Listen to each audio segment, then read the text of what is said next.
Shalom, shalom. First, I'd like to give all praises and glory to Yahweh Ba'Shem Yahushua, Ba'Shem Ha Rakah Kwadash Ma'amath. Double honors to the elders, Apostle Jim Mess, and also double honors to the elder of the Lions Den Camp Har 1. Shalom to your Akim and Akwan for me, that's pushing the truth and sincerity.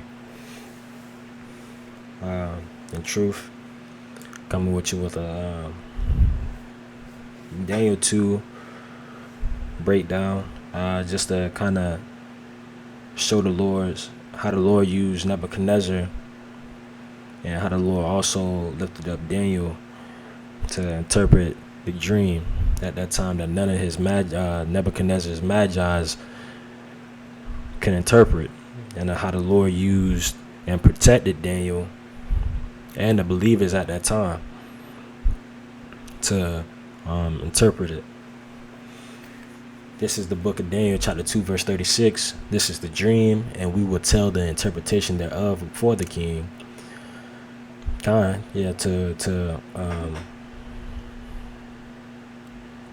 protect the believers. So the Lord allowed, Daniel to tell the interpretation. And this happened in 604 BC. Second year of Nebuchadnezzar's reign. And it says, Thou, O king, art a king of kings, but the power of heaven hath given thee a kingdom, power, strength, and great glory. Because the Lord given the kingdom to whomsoever he will. At that time it was the Babylonians with Daniel, where this played out, and now it's Esau, Edom. And wheresoever the children of men dwell, the beasts of the field and the fowls of the heaven hath he given into thy hand, hath made thee ruler over them all. Thou art this head of gold. Let them know that he is the head of gold, starting with Nebuchadnezzar.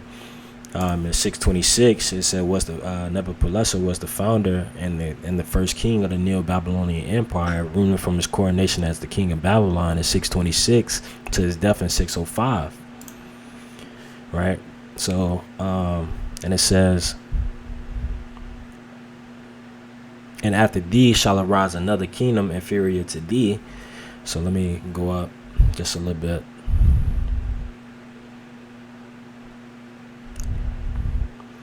This image, this is Daniel 2 and 32. This image's head was of fine gold, his breast and his arms of silver. Right?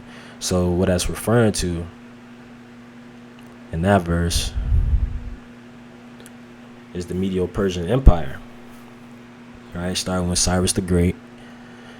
So from Cyrus was a Persian, but he was lifted up and joined in together with the Median army, and the Medes gave their trust unto Cyrus the Great, thus joining together, making the Medo-Persian Empire. Right, the overthrowing of Astyages, the current king at that time, to saying to Cyrus, devour much flesh, arise and devour much flesh. And so they took that around 549 BC. Later on, them going in the spirit of devouring much flesh, going to Lydia in 546, thus taking Babylon at 539. And it says, and another third kingdom of brass, right, being Macedon from them Grecians with Alexander, starting with Philip II, but that kingdom, of brass represented Alexander. That he took down the Medo-Persian Empire in 330 BC with the killing the slaying of Darius III, known as the king that lost the throne, which shall bear rule over all the earth. So he bear rule over all the earth, and on top of that as well, from Alexander, thus having the Diadochi, which came out of them, Antiochus the Epiphanes, thus having, 175 BC, and then from 175, thus having 168. So 175 to Khan. So Alexander, let me just get it. Khan. So this is Antiochus Epiphanes. So it was a Greek Hellenistic king who ruled the Seleucid Empire from 175 until his death in 164. So from 175, that's when he was set up at that time during Judas Maccabees, right? So 175, and then in 168 was the revolt, So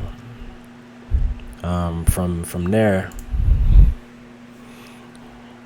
you had that come about, right? And so since we got that, and we painted that picture, we're finna get into the second part on the next lesson.